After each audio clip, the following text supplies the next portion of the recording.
सभी छोटे बड़े श्रोताओं को सुनीता भटनागर का प्यार भरा नमस्कार। ऑडियो स्टोरीज के हमारे चैनल कहानी जगत में आप सभी का स्वागत है। आइए सुनते हैं लियो टॉल्स्टॉय द्वारा रचित कहानी मूर्ख सुमंत। एक समय एक गांव में एक धनी किसान रहता था।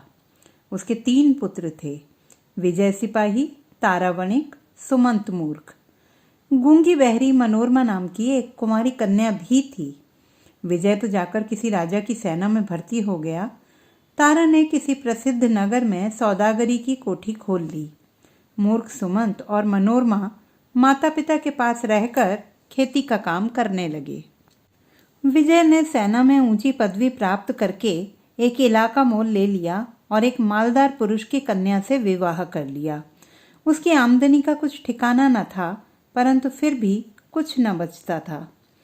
विजय एक समय इलाके पर पहुंचकर किसानों से बटाई मांगने लगा।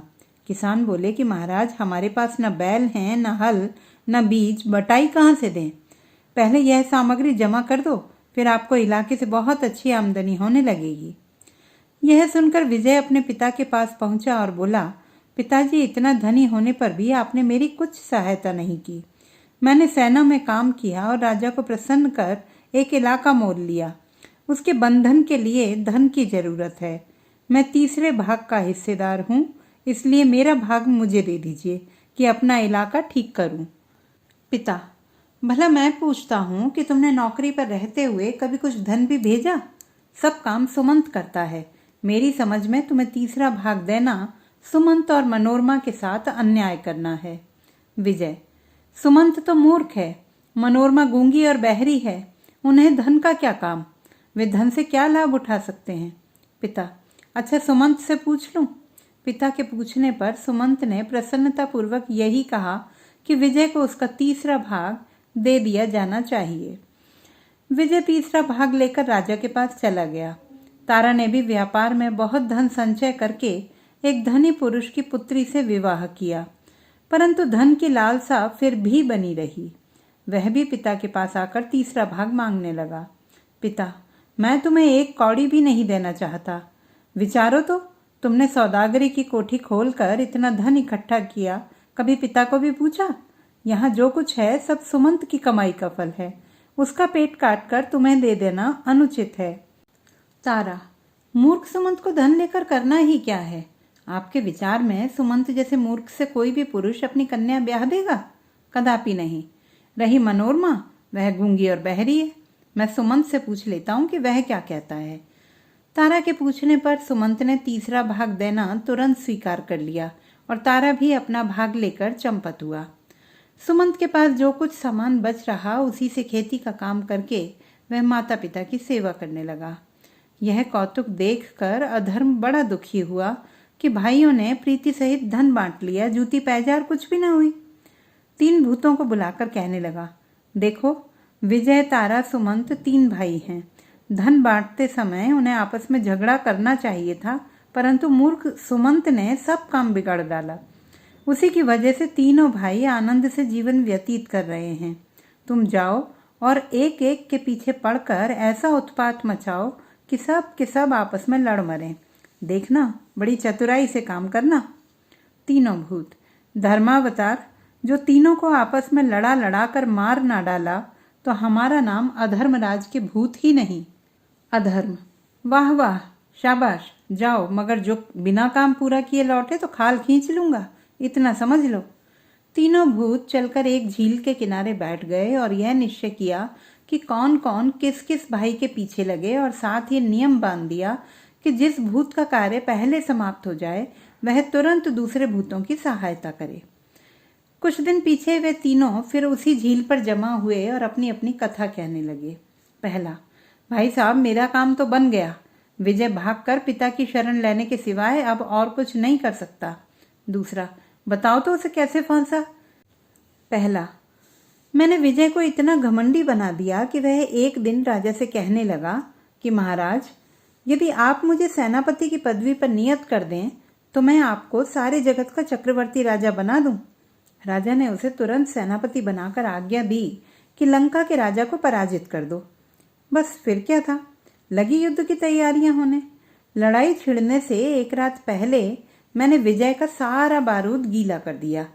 उधर लंका के राजा के लिए घास के अनगिनत सिपाही बना दिए। दोनों सेनाओं के सम्मुख होने पर विजय के सिपाहियों ने घास के बने हुए अनंत योद्धाओं को देखा तो उनके तो छक्के छूट गए। विजय ने गोले फेंकने का हुक्म दिया। बारूद गीली हो ही चुकी थी, तोपें आग कहाँ से देती। फल यह हुआ कि विजय की सेना को भागना ही पड़ा। राजा ने क्रोध करके उसका बड़ा अपमान किया। उसका इलाका छिन गया। इस समय वह बंदी खाने में कैद है। बस केवल यह काम शेष रह गया कि उसे बंदी खाने से निकालकर उसको पिता के घर पहुंचा दूं। फिर छुट्टी है। जो चाहे उसकी सहायता के लिए तैयार हूं। दूसरा, मेरा कार्य भी सिद्ध हो गया है। तुम्हारी सहायता की कोई आवश्यकता नहीं। तारा को पहले तो मोटा करके आलसी बनाया, फिर इतना लोभी बना दिया कि वह संसार भर का माल ले लेकर कोठरी भरने लगा। उसकी खरीद अभी तक जारी है। उसका सब धन खर्च हो गया और अब रुपया उधार लेकर के माल ले रहा है। 1 सप्ताह में उसका सब माल सत्यानाश कर दूंगा और तब उसे सिवाय पिता की शरण में जाने के और कोई उपाय ही न रहेगा। तीसरा, भाई हमारा हाल तो बड़ा पतला है। पहले मैंने सुमंत के पीने के पानी में पेट में दर्द उत्पन्न करने वाली बूटी मिलाई, फिर खेत में जाकर धरती को ऐसा कड़ा कर दिया कि उस पर हल न चल सके। मैं समझता था कि पीड़ा के कारण वह खेत बाहने न आएगा, परंतु वह तो बड़ा ही मूर्ख है। आया और हल चलाने लगा। हाय हाय करता जाता था, परंतु हल हाथ से न छोड़ता था। मैंने हल तोड़ दिया, वह घर जाकर दूसरा ले आया। मैंने धरती में घुसकर हल की आनी पकड़ ली। उसने ऐसा धक्का मारा कि मेरे हाथ कटते कटते बचे। उसने केवल एक टुकड़े के सिवाय बाकी सारा खेत बाह लिया है। यदि तुम मेरी सहायता न करोगे तो सारा खेल बिगड़ जाएगा, क्योंकि यदि वह इसी प्रकार खेतों को बाहता और बोता रहा तो उसके भाई भूखे नहीं मर सकते। फिर बैर भाव किस भांति उत्पन्न हो सकता है। सुखपूर्वक उनका पालन पोषण करता रहेगा। पहला, कुछ चिंता नहीं, देखा जाएगा। घबराओ नहीं, कल अवश्य तुम्हारे पास आऊंगा। सुमंत हल चला रहा था। अचानक पैर एक झाड़ी में फंस गया। उसे अचंभा हुआ कि खेत में तो कोई झाड़ी न थी। यह कहाँ से आई? बात यह थी कि भूत ने झाड़ी बनकर सुमंत की टांग पकड़ ली थी। सुमंत ने हाथ डालकर झाड़ी को जड़ से उखाड़ डाला। देखा तो उसमें काले रंग का एक भूत बैठा हुआ है। सुमंत गला दबाकर बोला, दबाऊं गला? भूत, मुझे छोड़ दो। मुझसे जो कहोगे मैं वही करूंगा। सुमंत, तुम क्या कर सकते हो? भूत, सब कुछ। सुमंत, मेरे पेट में दर्द हो रहा है, उसे अच्छा कर दो। भूत, बहुत अच्छा। भूत ने धरती में से 3 बूटियां निकालकर एक बूटी सुमंत को खिला दी। दर्द बंद हो गया और दूसरी 2 बूटियां सुमंत को देकर बोला, जिसको एक बूटी खिला दोगे उसके सब रोग तत्काल दूर हो जाएंगे। अब मुझे जाने की आज्ञा दो, मैं फिर कभी ना आऊँगा। सुमंत, हाँ जाओ, परमात्मा तुम्हारा भला करे। परमात्मा का नाम सुनते ही भूत रसातल चला गया। केवल वहाँ एक छेद रह गया। सुमंत ने दूसरी 2 बूटियां पगड़ी में बांध ली और घर चला आया। देखा कि विजय और उसकी स्त्री आए हुए हैं। बड़ा प्रसन्न हुआ। विजय बोला, भाई सुमंत, जब तक मुझे नौकरी ना मिले तुम हम दोनों को यहाँ रख सकते हो? सुमंत, क्यों नहीं, आपका घर है, आप आनंद से रहिए। भोजन करते समय विजय की स्त्री पति से बोली, सुमंत के शरीर से मुझे दुर्गंध आती है, इसे बाहर भेज दो। विजय, सुमंत, मेरी स्त्री कहती है कि तुम्हारे शरीर से दुर्गंध आती है, पास बैठा नहीं जाता, तुम बाहर जाकर भोजन कर लो। सुमंत, बहुत अच्छा, तुम्हें कष्ट ना हो। दूसरे दिन विजय वाला भूत खेत में आकर सुमंत वाले भूत को खोजने लगा। कहीं पता नहीं मिला। खेत के एक कोने पर छेद दिखाई दिया। भूत जान गया कि साथी काम आया और खेत जुत चुका। क्या हुआ, चरावर में चलकर इस मूर्ख को देखता हूँ। सुमंत के चरावर में पहुंचकर उसने इतना पानी छोड़ा कि सारी घास उसमें डूब गई। इतने में सुमंत वहां आकर हंसुए से घास काटने लगा। हंसुए का मुंह मुड़ गया। घास किसी तरह न कटती थी। सुमंत ने सोचा कि यहाँ वृथा समय गंवाने से क्या लाभ होगा, पहले हंसुआ तेज करना चाहिए। रहा काम, यह तो मेरा धर्म है। 1 सप्ताह क्यों न लग जाए, मैं घास काटे बिना यहाँ से चला जाऊं। मेरा नाम सुमंत नहीं। सुमंत घर जाकर हंसुआ ठीक कर लाया। भूत ने हंसुए को पकड़ने का साहस किया, परंतु पकड़ न सका, क्योंकि सुमंत लगातार घास काटे जाता था। जब केवल घास का एक छोटा सा टुकड़ा शेष रह गया तो भूत भागकर उसमें जा छिपा। सुमंत कब रुकने वाला था? वह वहां पहुंचकर घास काटने लगा। भूत वहां से भागा। भागते समय उसकी पूंछ कट गई। भूत ने विचारा कि चलो जई के खेतों में चलें, देखें जई कैसे काटता है। वहां जाकर देखा तो जई कटी पड़ी है। भूत ने विचार किया कि यह मूर्ख बड़ा चांडाल है, दिन निकलने नहीं दिया, रात रात में सारी जई काट डाली। यह दुष्ट तो रात को भी काम में लगा रहता है। अच्छा, खलिहान में चलकर इसका भूसा सड़ाता हूँ। भूत भागकर चरी में छिप गया। सुमंत गाड़ी लेकर चरी लादने के लिए खलिहान में पहुंचा। एक एक पूली उठाकर गाड़ी में रखने लगा कि एक पूले में से भूत निकल पड़ा। सुमंत, अरे दुष्ट, तू फिर आया? भूत, मैं दूसरा हूं, पहले मेरा भाई था। सुमंत, कोई हो, अब जाने ना पाओगे। भूत, कृपा करके मुझे छोड़ दीजिए, आप जो आज्ञा दें वही करने को तैयार हूं। सुमंत, तुम क्या कर सकते हो? भूत, मैं भूसे के सिपाही बना सकता हूं। सुमंत, सिपाही क्या काम देते हैं? भूत, तुम उनसे जो चाहो सो काम करा सकते हो। सुमंत, वे गाना गा सकते हैं? भूत, क्यों नहीं। सुमंत, अच्छा बनाओ। भूत, तुम चरी के पूले लेकर यह मंत्र बोलो, हे पूले मेरी आज्ञा से सिपाही बन जा, और फिर पूले को धरती पर मारो, सिपाही बन जाएगा। सुमंत ने वैसा ही किया। पूले सिपाही बनने लगे, यहाँ तक कि पूरी पलटन बन गई और मरु बाजा बजने लगा। सुमंत हंसकर, वाह भाई वाह, यह तो खूब तमाशा है, इसे देखकर बालक बहुत प्रसन्न होंगे। भूत, आज्ञा है, अब जाऊं?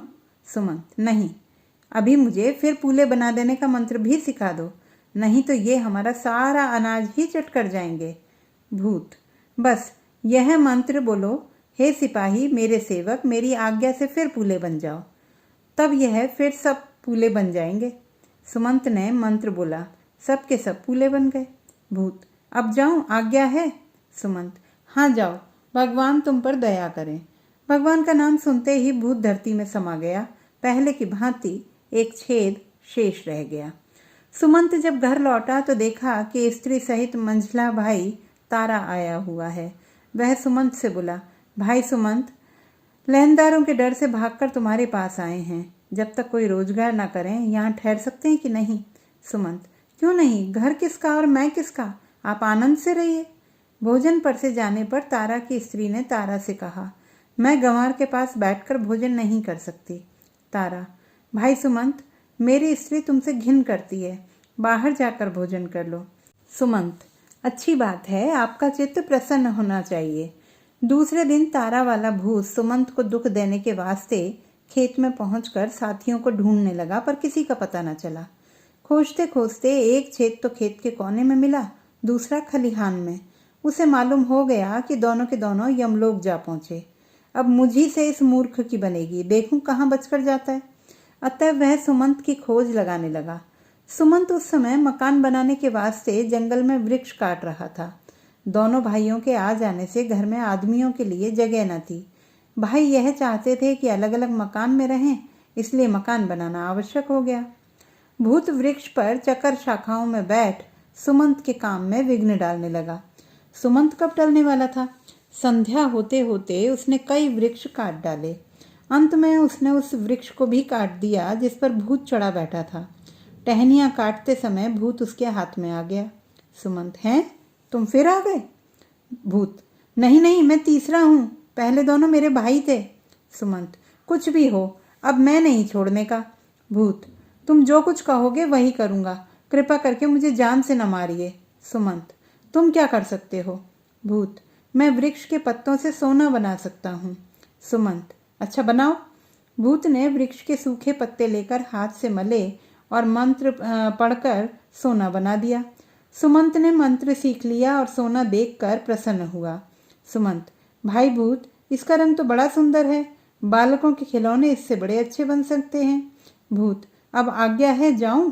सुमंत, जाओ, परमेश्वर तुम पर अनुग्रह करें।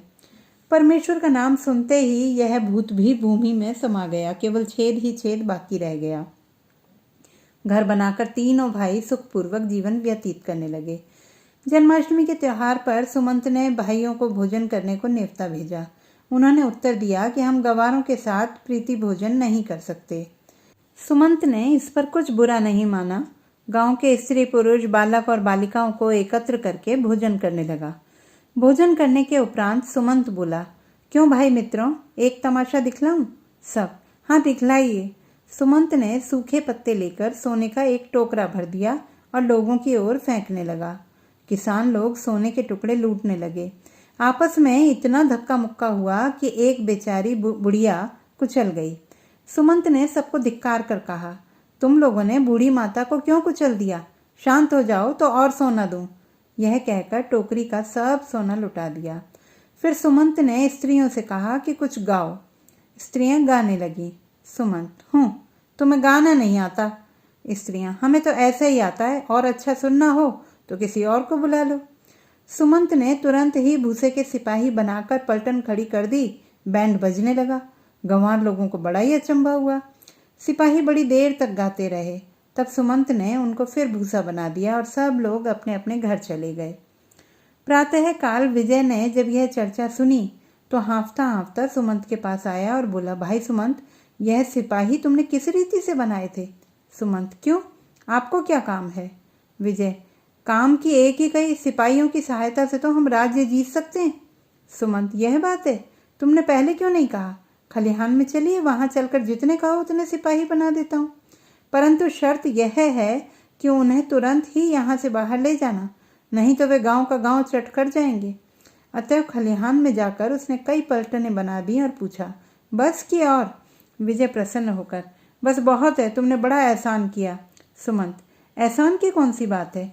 अब के वर्ष भूसा बहुत हुआ है, यदि कभी टोटा पड़ जाए तो फिर आ जाना, फिर सिपाही बना दूंगा। अब विजय धरती पर पांव नहीं रखता था। सेना लेकर उसने तुरंत युद्ध करने के लिए प्रस्थान कर दिया।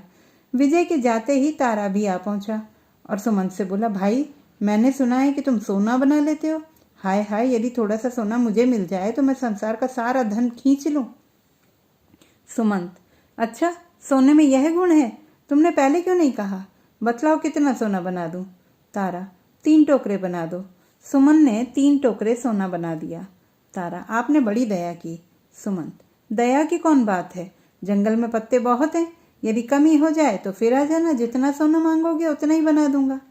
सोना लेकर तारा व्यापार करने चल दिया। विजय ने सेना की सहायता से एक बड़ा भारी राज्य विजय कर लिया। उधर तारा के धन का भी पारावार न रहा। एक दिन दोनों में मुलाकात हुई, बातें होने लगी। विजय, भाई तारा, मैंने तो अपना राज्य अलग बना लिया और अब चैन करता हूँ, परंतु इन सिपाहियों का पेट कहाँ से भरूं? रुपए की कमी है, सदैव यही चिंता बनी रही है। तारा, तो आप क्या समझते हैं कि मुझे चिंता नहीं है? मेरे धन की गिनती नहीं, पर उसकी रखवाली करने को सिपाही नहीं मिलते, बड़ी विपत्ति में पड़ा हूँ।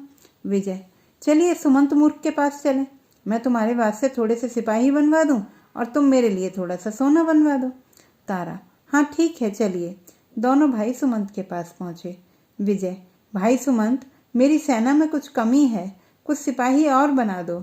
सुमंत, नहीं, अब मैं और सिपाही नहीं बनाता। विजय, पर तुमने वचन जो दिया था, नहीं तो मैं आता ही क्यों?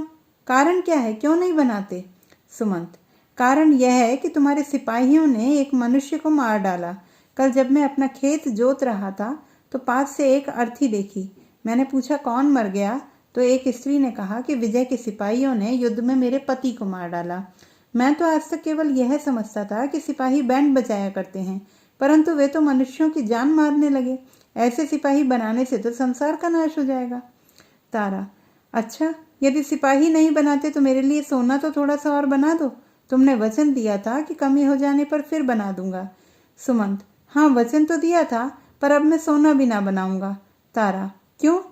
सुमंत, इसलिए कि तुम्हारे सोने ने बसंत की लड़की से उसकी गाय छीन ली। तारा, यह कैसे?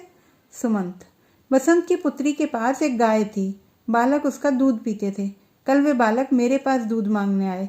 मैंने पूछा कि तुम्हारी गाय कहाँ गई, तो कहने लगे कि तारा का एक सेवक आकर 3 टुकड़े सोने के देकर हमारी गाय ले गया।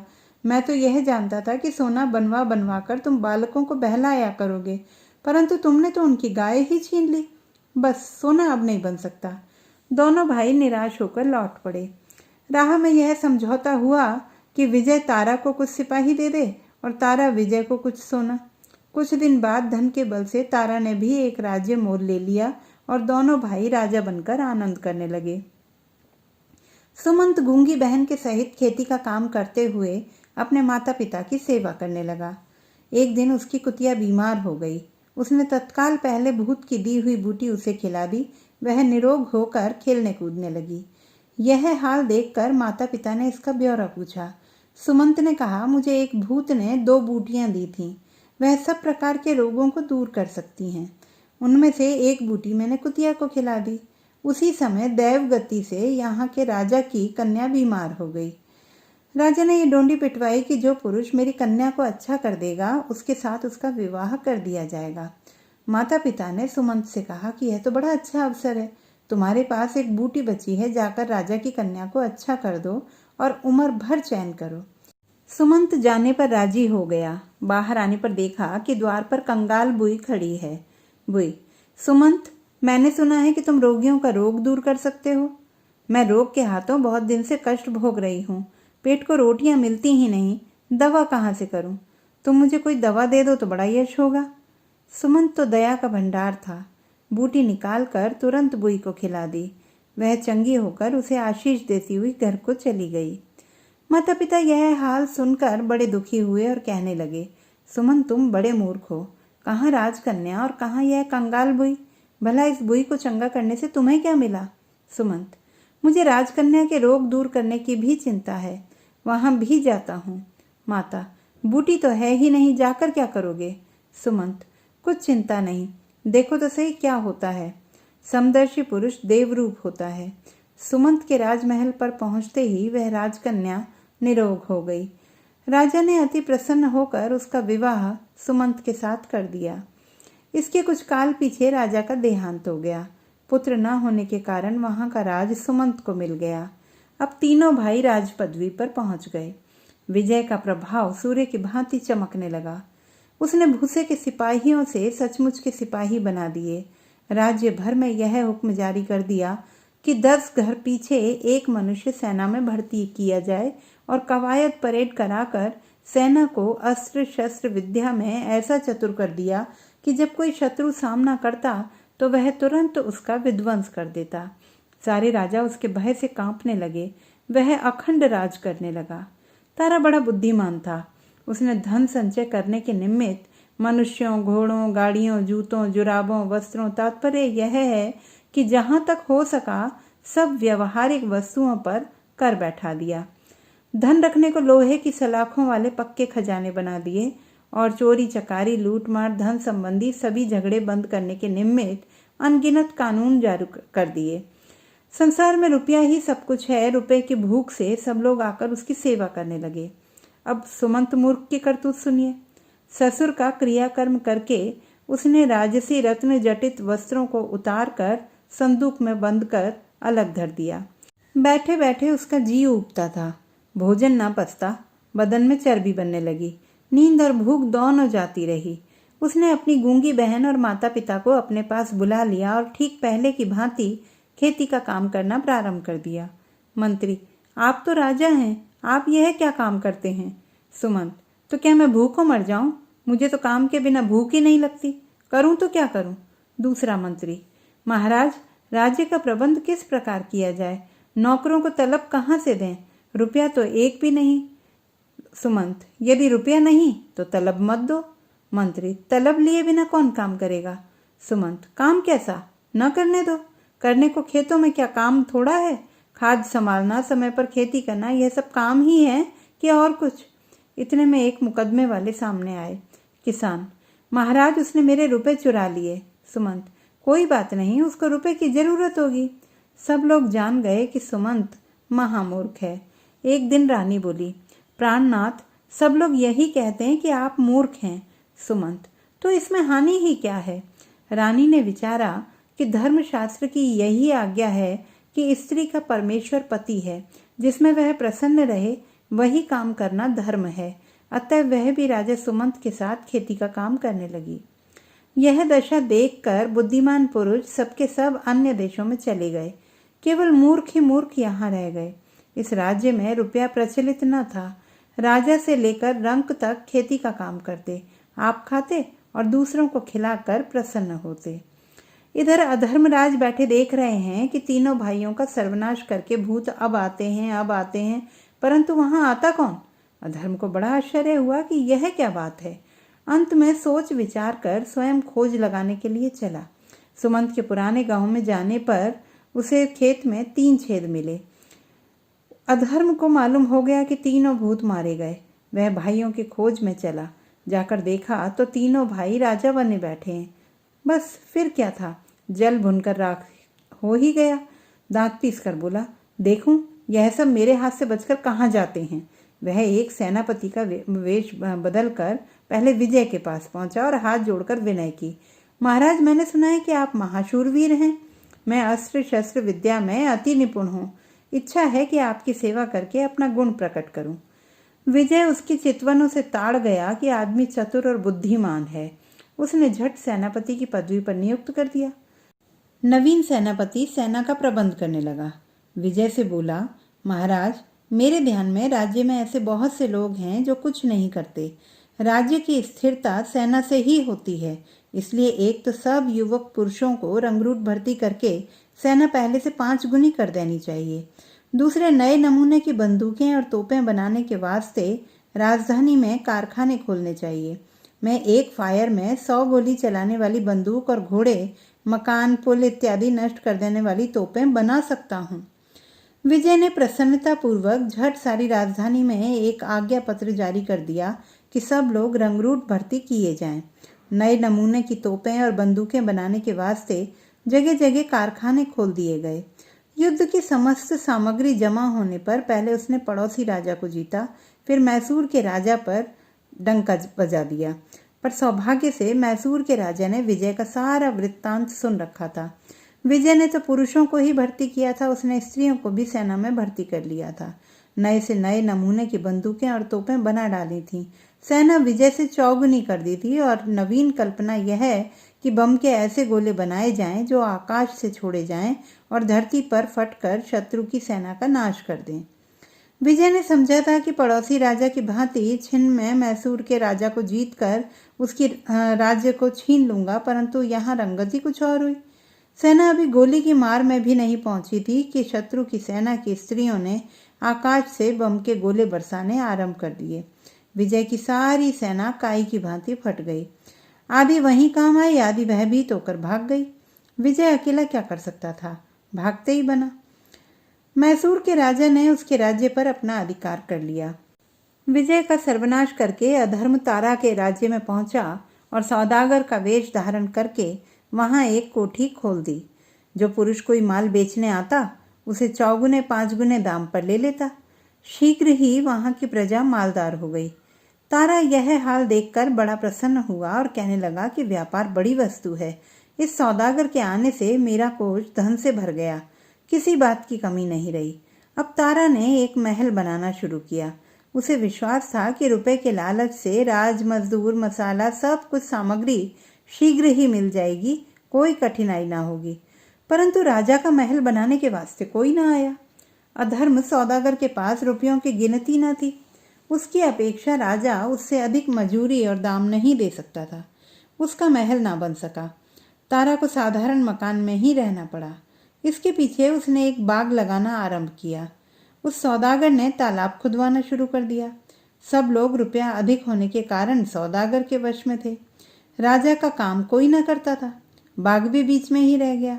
शीतकाल आने पर तारा ने ऊनी वस्त्र आदि खरीदने का विचार किया।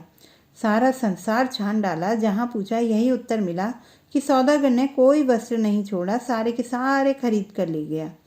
यहाँ तक कि रुपए के प्रभाव से अधर्म ने राजा के सब नौकर अपने पास खींच लिए। राजा भूखों मरने लगा। क्रुद्ध होकर उसने सौदागर को अपनी राजधानी से निकाल दिया। अधर्म ने सीमा पर आकर डेरा जमाया। तारा को कुछ करते धरते बनता नहीं था। उसे उपवास किए 3 दिन बीत चुके थे कि विजय आकर सम्मुख खड़ा हो गया। विजय, भाई तारा, मैं तो मर चुका। मेरी सेना, राजपाट सब नष्ट हो गया। मैसूर के राजा ने मेरी राजधानी पर अपना अधिकार कर लिया। भागकर तुम्हारे पास आया हूँ, मेरी कुछ सहायता करो। तारा, सहायता की एक ही कही, यहाँ आप अपनी जान पर बनी है। उपवास किए 3 दिन हो चुके हैं। खाने को अन्न तक नहीं मिलता। तुम्हारी सहायता किस प्रकार करूं? विजय और तारा की यह दशा करके अधर्म फिर कर्नल का वेश बदलकर सुमंत के पास पहुंचा और निवेदन किया, महाराज, सेना के बिना राजा की शोभा नहीं होती, न राज्य की रक्षा होती है। यदि आज्ञा हो तो चतुरंगिणी सेना तैयार कर दूं? सुमंत, बहुत अच्छा, सेना तैयार करो और उसे गाना बजाना सिखाओ। मुझे गाना बहुत पसंद है। मारू बाजा मुझे बहुत प्रिय लगता है। सेना तैयार करके उन्हें केवल बाजा बजलाना सिखाना, और कुछ नहीं। अधर्म लोगों के पास जाकर समझाने लगा, तुम लोग सिपाही बन जाओ, तुम्हें अन्न और वस्त्र दिए जाएंगे। लोगों ने कहा, हमारे पास अन्न बहुत है, स्त्रियां कपड़े सी लेती हैं, हमें कुछ नहीं चाहिए, जाओ अपना काम करो, हम सिपाही नहीं बनते। अधर्म ने सुमंत तक आकर कहा, महाराज, आपकी प्रजा तो बहुत मूर्ख है। मुझे यकीन है कि बिना सरकारी आज्ञा के ये सिपाही न बनेंगे, तो हुक्म जारी कर दिया जाए कि जो सिपाही न बनेगा उसे फांसी दे दी जाएगी। सुमंत ने अधर्म का कहा मानकर वैसा ही हुक्म जारी कर दिया। लोगों ने सुमंत के पास आकर कहा कि तुम कहते हो कि हम फौज में भर्ती नहीं होंगे तो मार दिए जाएंगे। हम पूछते हैं कि भर्ती होकर हमारा क्या बनेगा? हमने सुना है युद्ध में सिपाहियों को मार डाला जाता है। अधर्म, हाँ, कभी कभी ऐसा हो जाता है। लो, जब मरना ही ठहरा तो हम घर में रहकर ही क्यों ना मरे? युद्ध में सिपाही क्यों बने? अधर्म, तुम महामूर्ख हो। युद्ध में जाकर तुम मारे ही जाओगे ये निश्चित नहीं, बच भी सकते हो, परंतु सिपाही न बनने से तुम्हें फांसी जरूर ही हो जाएगी। लोग डरकर सुमंत के पास पहुंचे और बोले, महाराज, ये सेनापति हमें अचरज की बात सुनाता है। उसका कहना है कि यदि हम सिपाही न बनेंगे तो महाराज हमें अवश्य फांसी दे देंगे। क्या ये बात सत्य है? सुमंत हंसकर बोला, भला सोचो तो, मैं अकेला तुम सबको कैसे फांसी दे सकता हूँ? तो हम सिपाही क्यों बने? मत बनो। लोग अपने अपने घरों को चले गए। अधर्म बहुत निराश हो गया कि ये मंत्र तो न चला। मैं पड़ोसी राजा के पास जाकर ये उपदेश करता हूँ कि ऐसे मूर्ख राजा का राज्य छीन ले। अतः एक पड़ोसी राजा के पास जाकर उसने विनय की, महाराज, सुमंत के राज्य में अन्न और पशु बहुत हैं, रुपया न हुआ तो क्या है, बस चढ़ाई करके उसका राज्य छीन लीजिए। राजा ने अधर्म का कहना मानकर युद्ध की तैयारी कर ली। उधर सुमंत की प्रजा खबर पाकर सुमंत के पास पहुंची कि महाराज, उत्तर देश का राजा युद्ध करने आता है। सुमंत ने कहा, आने दो, हमारी कुछ हानि नहीं है। उत्तर देशाधिपति ने सुमंत की सेना का भेद लेने के लिए कुछ सिपाही भेजे। वहां सेना कहाँ, भेद किसका ले? तब राजा ने सिपाहियों को देश लूटने की आज्ञा दी। सिपाही गांव में पहुंचकर अन्न, वस्त्र, पशु आदि लूटने लगे। सुमंत की प्रजा ने किसी का सामना नहीं किया, कुछ ना बोली, वरन सिपाहियों की सेवा की और कहने लगे कि भाइयों, यदि अपने देश में रहने में तुम्हें कष्ट होता है तो यहाँ आकर रहो। अब सिपाही सोचने लगे कि युद्ध करें तो किससे करें, यहाँ तो लोग आपसे आप सब देने को तैयार हैं। वे राजा के पास जाकर बोले कि महाराज, सुमंत की प्रजा तो स्वयं सब कुछ देने को तैयार है, लड़ाई किसके साथ की जाए? राजा ने कहा, कुछ चिंता नहीं, जाओ सब गांव जला दो, सब पशु मार डालो, हम लड़ाई अवश्य करेंगे। यदि मेरा कहा नहीं मानोगे तो तुम्हें तोप के मुंह से बांधकर उड़ा दिया जाएगा। सिपाही भयभीत होकर फिर लौटे और गांव आदि जलाने लगे। सुमंत की प्रजा ने उनसे प्रेम पूर्वक कहा, ऐसी अच्छी चीज़ों को भस्म करने से आपको क्या मिलेगा? यदि इच्छा हो तो ये सब पदार्थ अपने देश ले जाओ, हमें दुख नहीं होगा, परंतु इस प्रकार पशुओं का वध करने से हमें क्लेश होता है। अंत में सेना को प्रजा पर दया आ गई। सिपाही राजा की नौकरी छोड़कर अपने अपने घर चले गए। सुमंत आनंद से राज्य करता रहा। अधर्म सोचने लगा कि अब क्या करें, इस मूर्ख ने तो बड़ा कष्ट दिया। सच है, बुद्धिमानों को वश में करना सहज है, मूर्खों को समझाना कठिन है। अच्छा, एक बार भद्र पुरुष का वेश बनाकर सुमंत के पास चलते हैं, शायद कहना मान जाए। वो तुरंत वेश बदलकर सुमंत की सेवा में आया और बोला, महाराज, मेरी इच्छा है कि आपके राज्य में व्यापार फैलाऊं। व्यापार करने से मनुष्य बुद्धिमान और चतुर हो जाता है। सुमंत, बहुत अच्छा, आइए व्यापार फैलाइए। दूसरे दिन अधर्म स्वर्ण मुद्रा की थैली लेकर चौराहे पर पहुंचा और स्वर्ण दिखलाकर लोगों से कहने लगा कि जो कोई मेरा काम करेगा उसे ये मोहरें दी जाएंगी।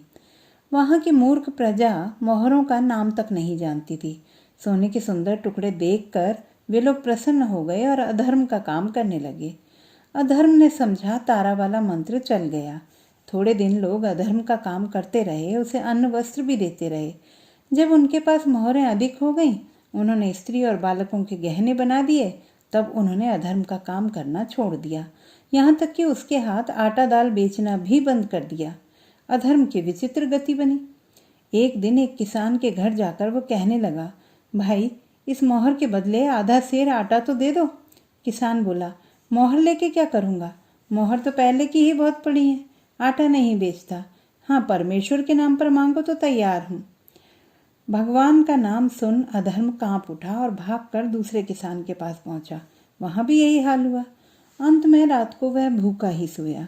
प्रजा के लोग सुमंत के पास आकर कहने लगे, महाराज, एक धनी आदमी आया है, कोट पतलून डांटे रहता है, खाता पीता खूब है, काम कुछ नहीं करता, मोहरे लिए फिरता है। यदि हम परमेश्वर के नाम पर अन्न देना चाहते हैं तो नहीं लेता, मोहरे दिखलाता है। अन्न बेचने की हमें आवश्यकता नहीं, उसे भूखा रखना भी उचित नहीं। क्या उपाय करें? इस तरह तो वो भूखों मर जाएगा। सुमंत, भोजन तो देना ही पड़ेगा, घर पीछे एक घर बांध दो।